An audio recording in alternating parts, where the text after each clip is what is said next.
জটিল সমীকরণে আটকে আছে বিএনপির ভারপ্রাপ্ত চেয়ারম্যান তারেক রহমানের দেশে ফেরা। বেগম খালেদা জিয়ার সংকটাপন্ন অবস্থায়ও দেশে না আসায় তৈরি হয়েছে নানা গুঞ্জন। সুনির্দিষ্টভাবে না বললেও ফেসবুক পোস্টে অনিশ্চয়তার ইঙ্গিত দিয়েছেন তারেক রহমান। তবে দলের শীর্ষ নেতারা সরাসরি কিছু না বললেও শিগগিরই তারেক রহমান দেশে ফিরবেন বলে আশা তাদের। মনিরুজ্জামানের রিপোর্ট।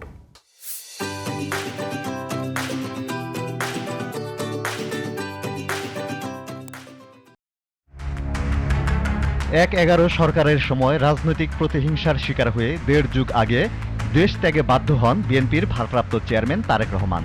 সে সময় দলের শীর্ষ পর্যায়ের ব্যক্তি না হয়েও তিনি যে অমানসিক নির্যাতনের শিকার হয়েছেন সেটি নানা প্রশ্নের জন্ম দিয়েছে।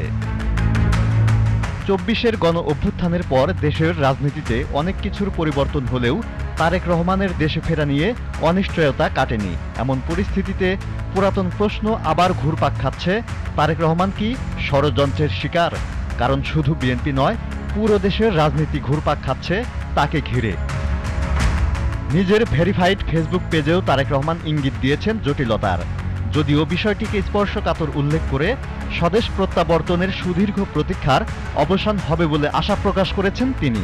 এই বিষয়ে আমার উত্তর দেওয়ার কোনো প্রয়োজন নেই, কারণ উনি নিজে একটা তার ফেসবুকে আপনার পোস্ট দিয়েছেন।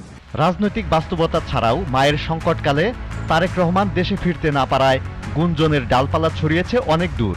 তবে বিএনপির ভারপ্রাপ্ত চেয়ারম্যানের দেশে ফেরার বিষয়ে অনেকটাই চুপ দলটির শীর্ষস্থানীয় নেতারা। তারাও খোলাসা করছেন না কোথায় আটকে আছে তারেক রহমানের দেশে ফেরা। তবে নেতাদের বক্তব্যে জটিল সমীকরণের ইঙ্গিত স্পষ্ট।